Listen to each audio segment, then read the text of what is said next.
हाँ। Hello friends, स्वागत है आपका एक बार फिर से अपने यूट्यूब चैनल नॉलेज में।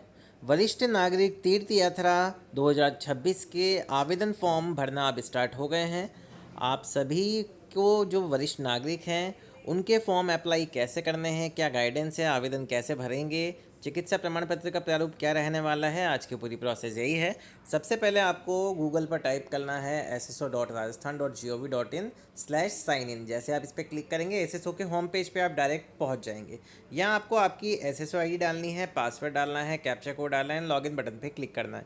ज़रूरी नहीं है जो वरिष्ठ नागरिक है उसकी आईडी से ही आपको लॉगिन करना है। घर में किसी की भी एसएसओ आईडी बनी हुई हो तो आप उससे आवेदन कर सकते हैं। यहाँ हम जैसे यहाँ पे बेसिक डिटेल्स डालेंगे उसके बाद हमें यहाँ पे लॉगिन बटन पे क्लिक करना है।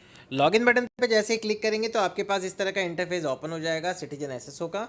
तो यहाँ पे आपको अगर ई देवस्थान नाम से ऐप नहीं दिखती है तो आपको अदर ऐप्स में जाना है और आपको ये सर्च में मिल जाएगी।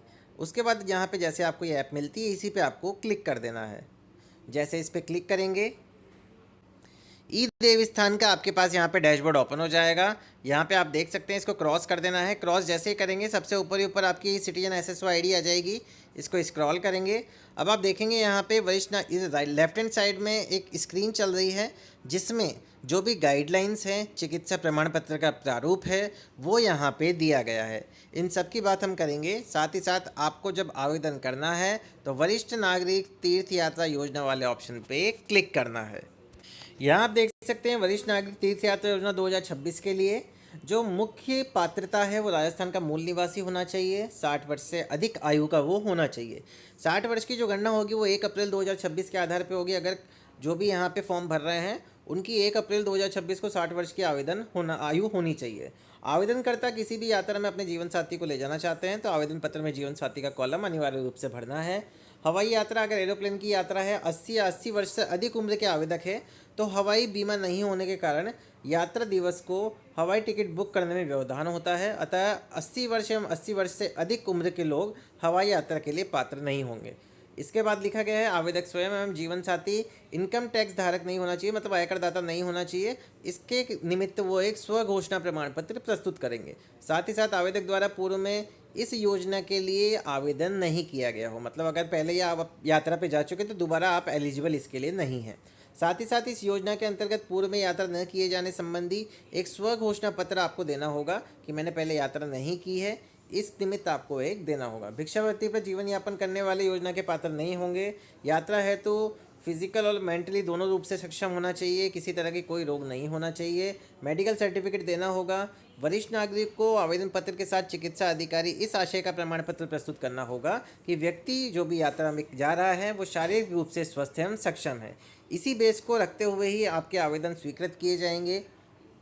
साथ ही साथ जो भी यहाँ पे सेवानिवृत्त राजपत्रित अधिकारी हैं तो ऐसे आवेदक योजना के पात्र नहीं होंगे। यहाँ पे लिखा गया है आवेदक या अपने साथ जीवन साथी अथवा सहायक को भी ले जा सकते हैं, जनाधार में नाम होना चाहिए उनका। सहायकों में से किसी एक को ले जाने के लिए अनुमत होगा, परंतु आवेदन करते समय आवेदक को अपने आवेदन में ही बताना होगा कि जीवन साथी जा रहा है या सहायक जा रहे हैं, मतलब हस्बैंड या वाइफ दोनों में से जो जा रहा है या सहायक जा रहे हैं। और आवेदन पत्र में सहायक का आधार नंबर अनिवार्य है।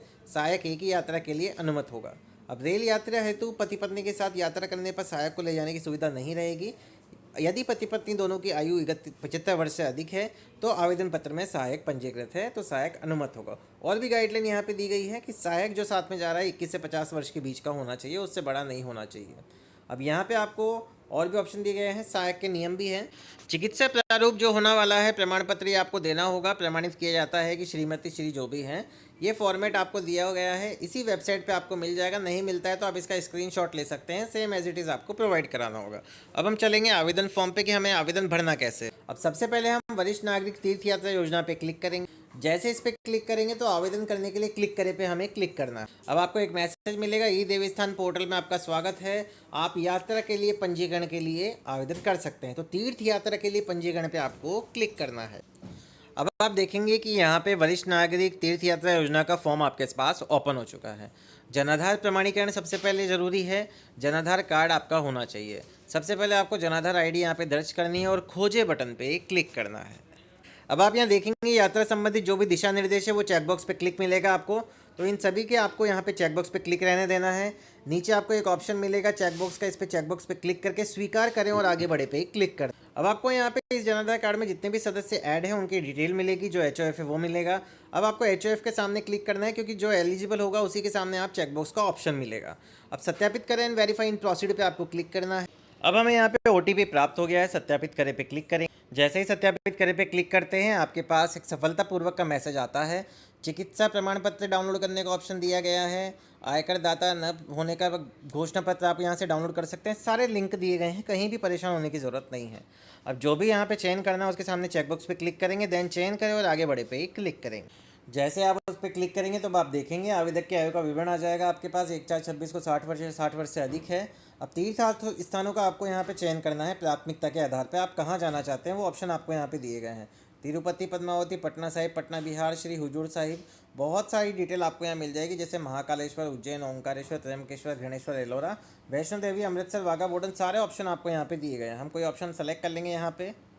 अब द्वितीय चयन करेंगे, हमारी प्राथमिकता द्वितीय कौन सी है, तृतीय कौन सी है, स्टेप बाय स्टेप हम यहाँ से सेलेक्ट कर लेंगे। सेलेक्ट करने के बाद इसको स्क्रॉल करें। क्या आप हवाई जहाज़ की यात्रा करना चाहते हैं? अगर आपको हाँ करना है तो हाँ, और नहीं करना है तो नहीं। हाँ करेंगे तो यात्रा स्थान का चयन करना होगा। पशुपति, काठमांडू के लिए हवाई यात्रा है यहाँ पे, तो आप यहाँ पे सेलेक्ट करेंगे। अगर आपने ऊपर ये सेलेक्ट नहीं किया है तो आप नहीं कर सकते। अगर आप इसका चयन करेंगे तभी एलिजिबल होंगे। अभी हम नहीं पे क्लिक करेंगे यहाँ पे और सेव एज ड्राफ्ट पे और नेक्स्ट पे क्लिक करेंगे। अब आप देखेंगे डेटा आपका सेव किया जा रहा है। यहाँ पे आपको एक ऑप्शन मिलता है, इसकी प्रोसेस कंप्लीट होने देंगे। अब आप save as draft and next पे क्लिक करेंगे। यहाँ हमारे पास मैसेज मिलेगा, डाटा सफलतापूर्वक सेव किया जा चुका है। अब इसको ओके कर देंगे। अब आपको यहाँ पे आवेदक का विवरण मिलेगा। यहाँ एक बार डिटेल सारी चेक कर लेनी है आपको। एक्स्ट्रा आपको मोबाइल नंबर प्रोवाइड कराना है तो आप यहाँ पे करवा सकते हैं। इनकेस आपका फ़ोन ना लगे तो वो मोबाइल नंबर आप यहाँ पे दे सकते हैं। यहाँ से आपको आपका वर्ग चयन करना है, कौन से वर्ग से आते हैं आप, SC ST OBC, दिव्यांगजन की श्रेणी में है तो हाँ, अदरवाइज नो। ईमेल आईडी डालना है तो डाल दीजिए, कोई ज़रूरत नहीं है। Save as draft and next पे क्लिक करें। अब आप देखेंगे डेटा सेव किया जा रहा है। जब ये सेव हो जाएगा उसके बाद ओके बटन पे वापस से क्लिक करेंगे। अब आप देखेंगे यहाँ पे कि आपके पास पते का विवरण ओपन होता है, तो आपको यहाँ पे आवेदक के पते का विवरण भरना होगा। क्या वो ग्रामीण क्षेत्र में रहते हैं या शहरी क्षेत्र में, आपको डिस्ट्रिक्ट सेलेक्ट करना होगा, शहर लिखना होगा, टाइप करना होगा, वार्ड नंबर यहाँ पे लिखना होगा, विधानसभा का नेम आपके अकॉर्डिंग आ जाएगा, ज़िले के अकॉर्डिंग वो आपको सेलेक्ट करनी है, पिन कोड डालना है, एड्रेस डालना है, then save as draft and next button पे आपको क्लिक करना है। जैसे ही आप save as draft next button पे क्लिक करेंगे, ड्राफ्ट सफलतापूर्वक सेव किया जा चुका है, इस तरह का मैसेज आएगा। इसको ओके कर देना है।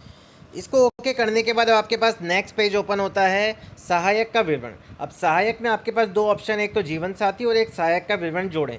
अगर जीवन साथी है तो आपको जीवन साथी पे टिक करना है और चयन करना है और उनकी डिटेल ऐड करनी है। अगर सहायक है तो सहायक की डिटेल ऐड करनी है। साथ ही साथ नामित प्रतिनिधि का विवरण आपात स्थिति है तो यहाँ पे प्रतिनिधि 1 और प्रतिनिधि 2 की आपको डिटेल देनी होगी, जिसमें मोबाइल नंबर, पूरा पता और आवेदक से क्या संबंध है वो आपको दर्शाना होगा। ये सारी चीज़ें आपको फिल करने। आपको save as drafting next button पे वापस से क्लिक कर, जैसे आप इस पर क्लिक करेंगे आपके पास मैसेज आएगा, आपका डेटा सेव किया जा रहा है।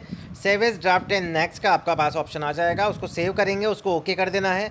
ओके करने के बाद अब आपके पास ऑप्शन आता है डॉक्यूमेंट्स का।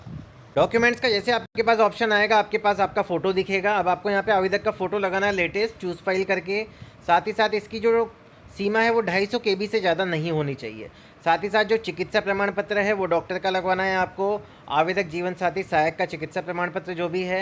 आयकर दाता न होने एवं पूर्व में यात्रा का लाभ न लिए जाने हेतु स्व घोषणा प्रपत्र, जिसकी PDF मैं आपके साथ पहले भी शेयर कर चुका हूँ, वो आपको यहाँ पे अपलोड करनी है। चूज़ फाइल पे क्लिक करके उसके बाद आपको यहाँ पे save as draft and next button पे क्लिक करना है।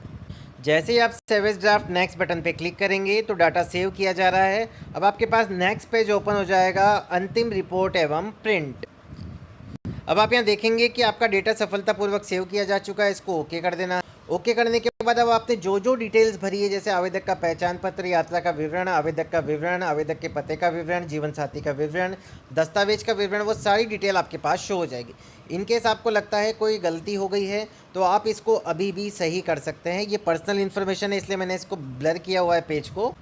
अब आपको स्क्रॉल करते हुए नीचे आना है। आपने जो भी प्रमाण पत्र संलग्न किए वो देख लेने, अपलोड हुए या नहीं हुए। पॉलिसी का विवरण मिल जाएगा, चेकबॉक्स पे क्लिक करना है और आवेदन अंतिम रूप से जमा करें पे क्लिक करना है। जैसे ही आप आवेदन अंतिम रूप से जमा करें पे क्लिक करेंगे, आपकी जो डिटेल है यहाँ पे सक्सेसफुली सेव हो जाएगी और आपको उसका प्रिंट आउट ले लेना है। फॉर्म पूरा सावधानीपूर्वक भरना है ताकि आपका फॉर्म बिल्कुल भी रिजेक्ट यहाँ पे ना हो। तो ये थी पूरी प्रोसेस। वरिष्ठ नागरिक तीर्थ यात्रा का फॉर्म आपको किस प्रकार भरना है। अगर आपको वीडियो पसंद आया हो तो प्लीज़ चैनल को सबसे पहले सब्सक्राइब करें एंड वीडियो को लाइक और शेयर करना ना भूलें। Thank you so much.